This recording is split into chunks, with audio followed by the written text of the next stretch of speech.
Caption, TPE presents The Psychology of Adult Development. Title, Phenomenal Psychology. I do that every day. I'm with you. I appreciate it. An introduction. All right. Hi, Pablo.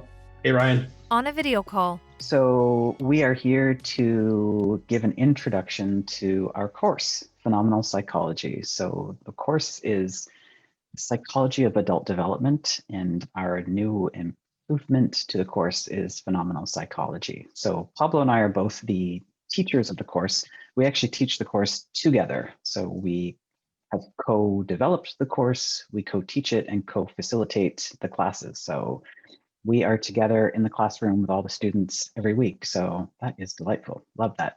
So what we wanted to do with this brief video is to give an overview of what this course is about and what you might expect or get from taking this course. So Pablo, can you give us a brief overview of what the purpose of this course is? Okay. And you will correct me if we disagree. You'll add in what you think the course is all about. Sure. Yeah. What I think this course is all about is people. I'm going to give an example of, say, fear is something that we all experience in life at different points in our lives and different levels and for different reasons. But we all experience it. But I don't know how you experience it. I only know it from my perspective. And so through this course, I'm able to communicate my experience with it as a psychological phenomenon. And you're able to then express yours experience with it. And then we share. And in the sharing of our different experiences, we learn and it creates more nuance and more maybe a larger picture about what that phenomenon is like for people in general. I get to learn about you personally, but also about the human experience in a bigger way. Mm-hmm. So I think that's one of the purposes of this course. Mm-hmm. Because the development of this course happened at a time when globally we were feeling really isolated from one another.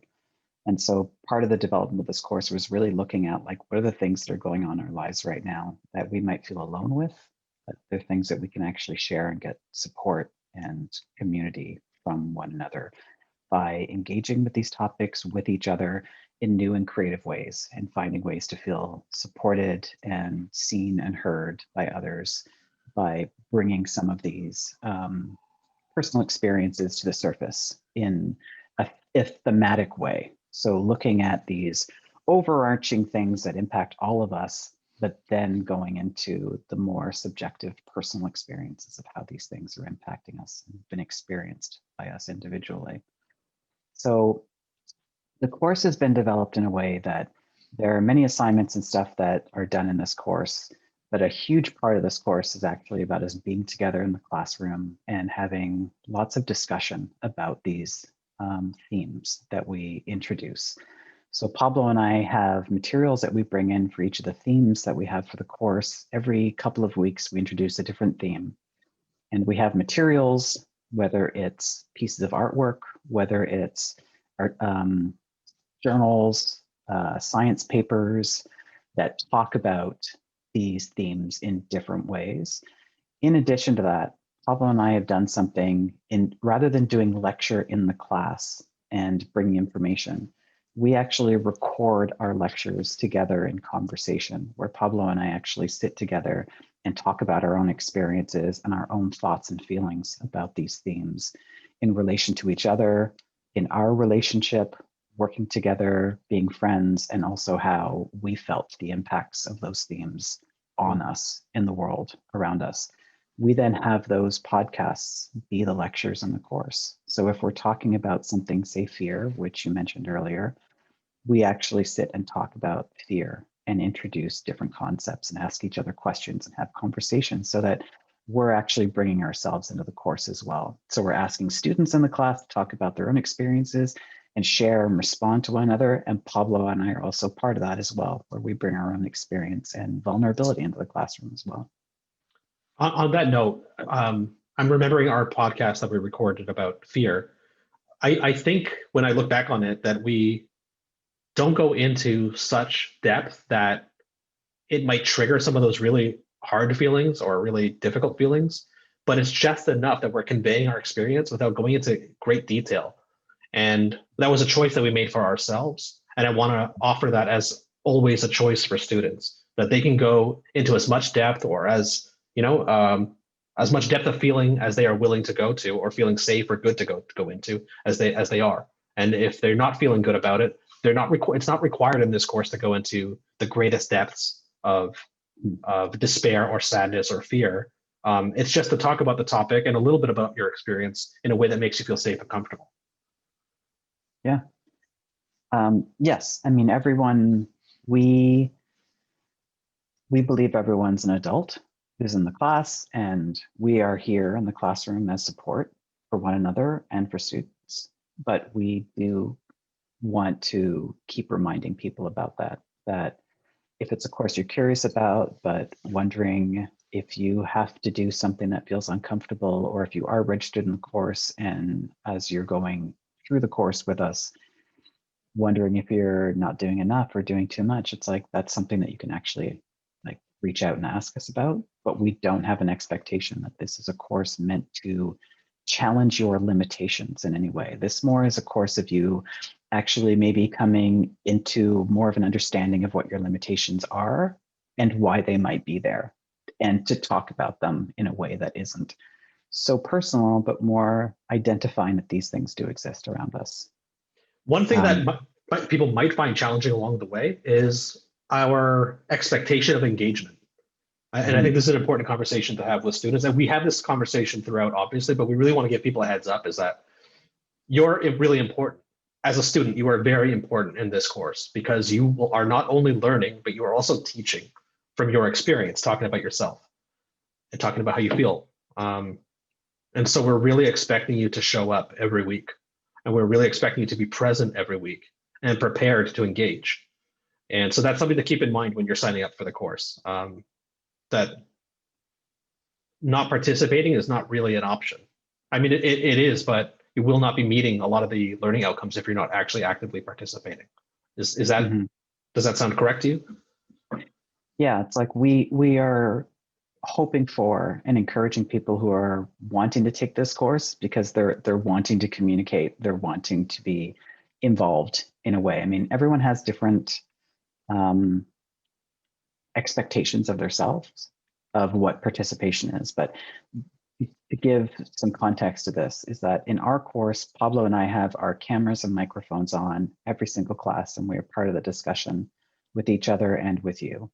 The only time that you would not be seeing us or hearing us is when we've actually sent you off to watch or listen to our podcast, which is again, us with cameras on, microphones on, talking and participating. That is something that we're asking for everybody in this course as well, so that we can see, hear, experience, respond, be felt by one another.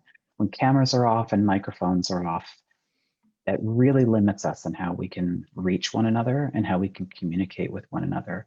And particularly in this course where we're asking for there to be conversation and discussion, where you're bringing some of your own experience and understanding to it, we all want to be seen and heard.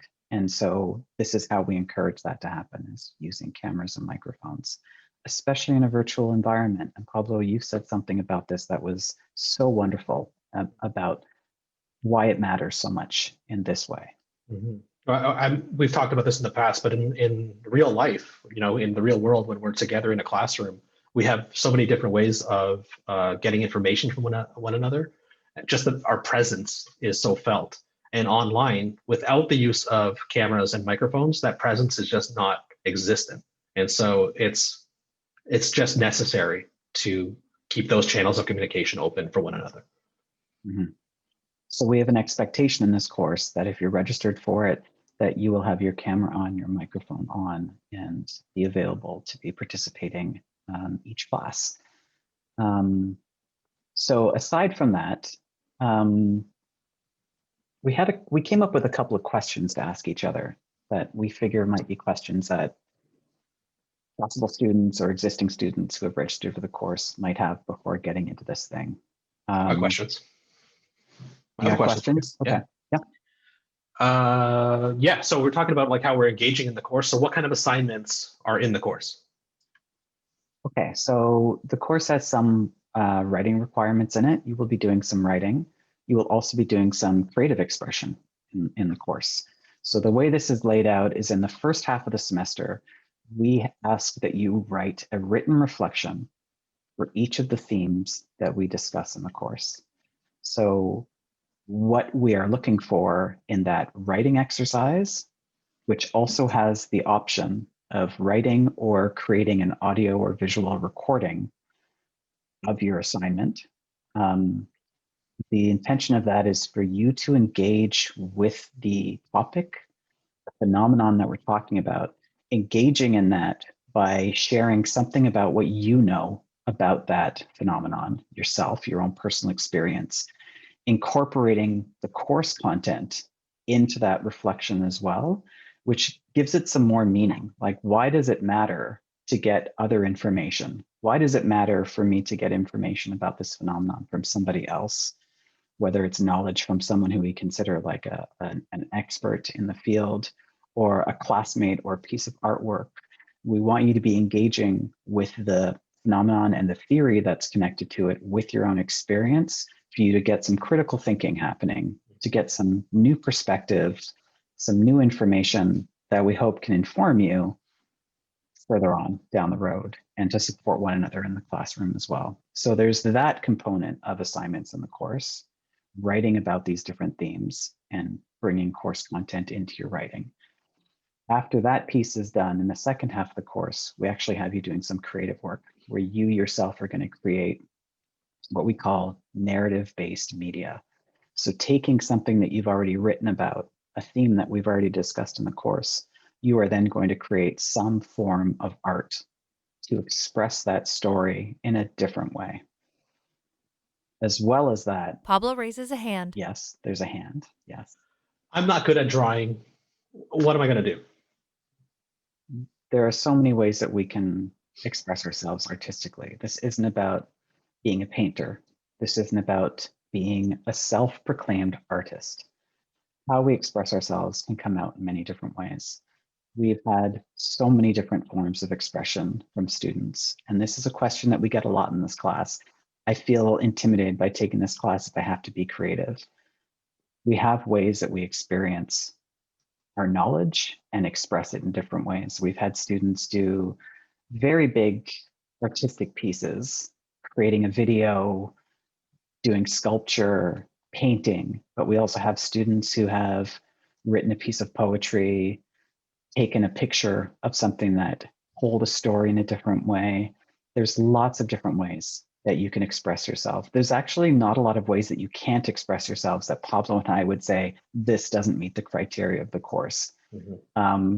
It's a really wonderful way to express your story in a different way without the written word. Pablo nods. So on top of all of that, another piece of this is that once you've created some form of artwork, you would be doing your presentation of that artwork to Pablo and I in a recorded interview that then goes into what we call the gallery, where all of the artwork and all of the presentations that students have created go into a space where you can then see one another's work, listen or watch one another's interviews to hear more about the story. And then the final assignment for the course is for you to actually write reflections to one another about how you were impacted by their artwork. So that's an overview of the different.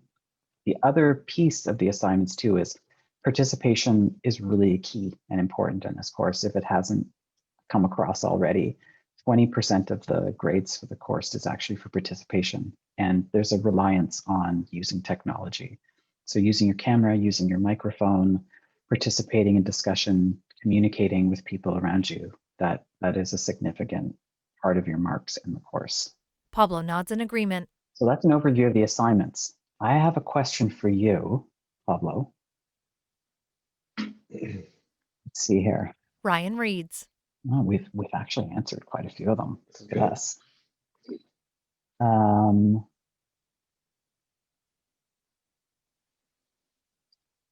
purpose, you had this question for me, but I actually want to ask it to you now.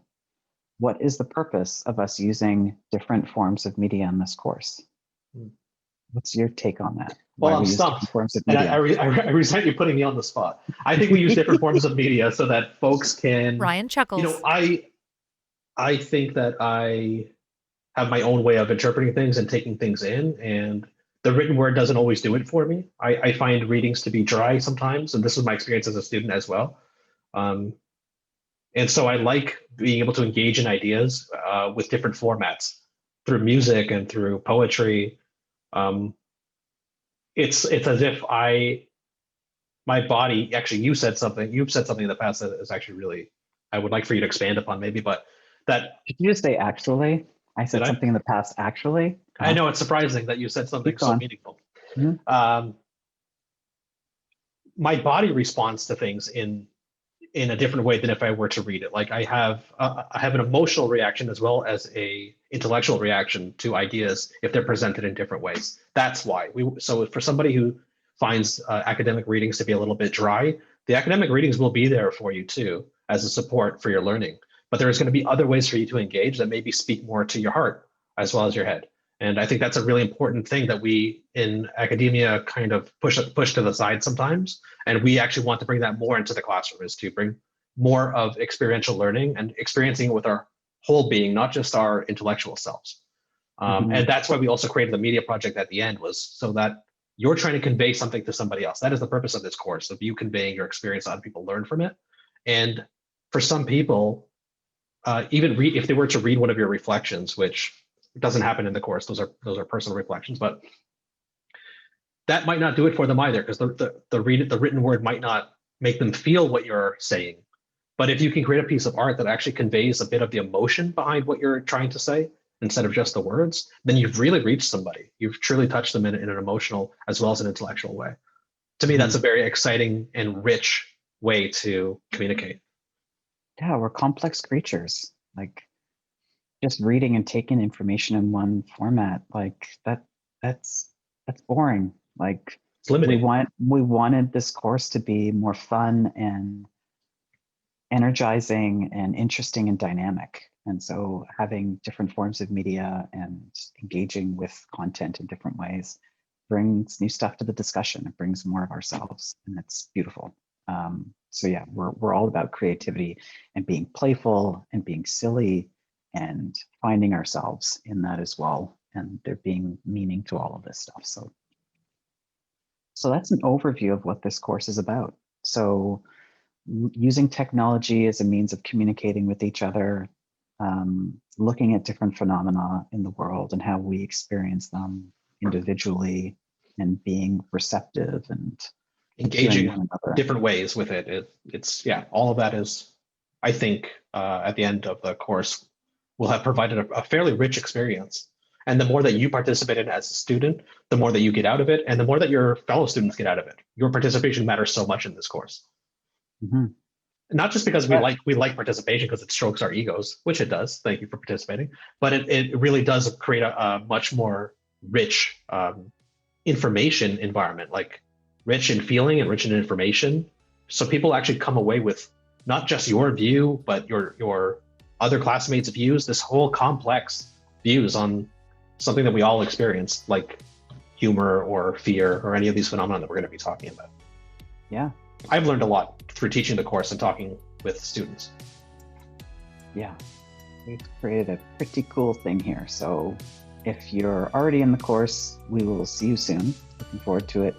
And if you're thinking about the course and curious about hearing some more, reach out to us. And that's it. That's it for us. So Phenomenal Psychology, check it out. Thanks for listening and watching. Pablo waves. Bye-bye. Bye. Title: Phenomenal Psychology.